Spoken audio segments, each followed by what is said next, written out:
Before turning to the political dimensions of planning and decision making, there is one other component of the economic investment assessment that needs to be mentioned. It is how to consider the time value of money. Often the cost of producing these environmental benefits is up front. There's some investment, but the benefits come over a long period of time. We're investing in environmental quality, and that's for next year, but also 40, 50, 100 years from now. And so the question is, how do we account for the fact that many of the benefits are in the far future? And how do we discount back and give a sort of, how much should we pay in the present for future values? Now, a standard technique is to use what we call exponential discounting. The graph here demonstrates, using a fairly standard 8% discount rate, what a dollar in 40 years, 30 years, 20 years would be worth now. And you can see that it diminishes very, very rapidly at an exponential rate. For example, $1 received in 10 years, $1 benefits, if we're using a discounting approach at 8%, would be worth less than 50 cents today. That doesn't sound too bad, but if we go out 20 years, then we're looking at less than 25 cents. And if we go out 40 years, a dollar of benefits in 40 years is only worth 4 cents today. So you can see this diminishes very, very rapidly. And there's a real question, that doesn't seem right in many contexts. So the question is, does the far future matter, and how much? So at the 8% discount rate I was giving as an example, $1 in 60 years is worth less than 1 penny today. Okay. Now, contrast that to the discounting approach used in the Stern Review. It's a famous review done of climate change in the UK a few years back. They used a 1.4% discount rate, quite different than the 8% rate.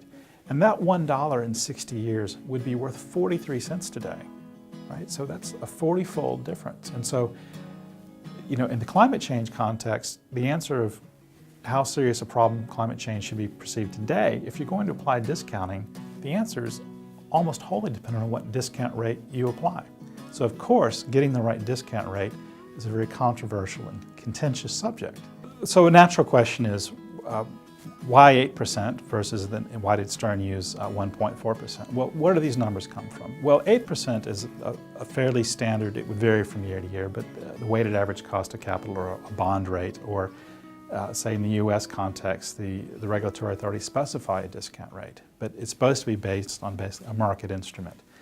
Now, the Stern Review uses a rate that's based upon some mathematical analysis that includes looking after future generations. And there's several components to that. There's what we call a kind of an intrinsic preference for today rather than tomorrow.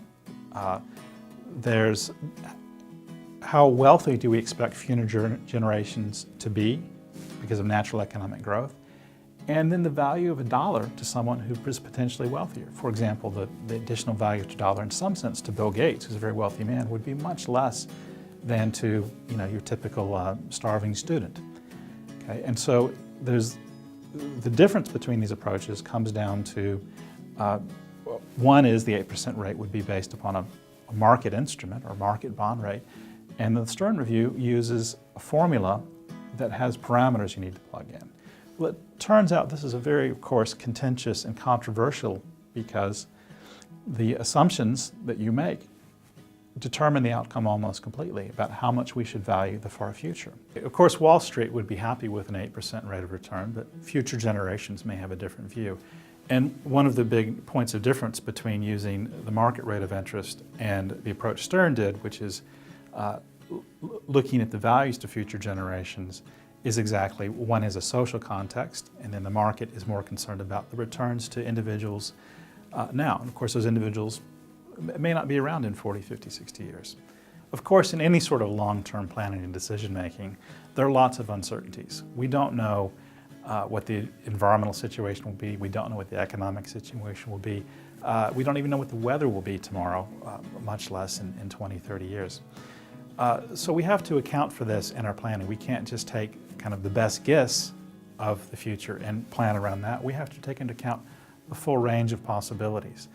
So from a cost-benefit perspective, the simplest way to do that is what we call the expected value, and that's a probability weighted average of possible outcomes. Okay? And so that balances good outcomes and bad outcomes. We have to account for, they might all be there, and use those in our planning. Now, some of the decision problems we're making over time are very complicated, and our future decisions might depend upon things that are known in the future but are not known now. And you can backwards induct on that.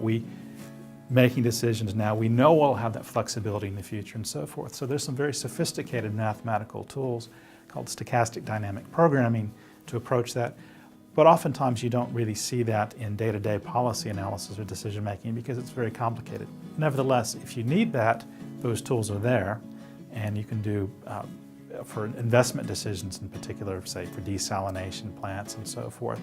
You should, very expensive decisions, make use of those. For more everyday or smaller scale decisions, at least be looking at expected values instead of taking the best guess. It's very dangerous just to take the best guess instead of look at the full range of outcomes. Now, there are these sophisticated tools, but to keep it simple, some general economic advice is pay attention to the precautionary principle. That's a simpler way of saying you have to acknowledge that there may be a worst case situation out there, even if it's fairly unlikely. You want to avoid irreversible outcomes. For example, if you pave over a streamway or wetland, then that's very expensive to reverse. And even worse, if there's something like an extinction, it may be even impossible to reverse. So you preserve your options for the future is a different way of saying that.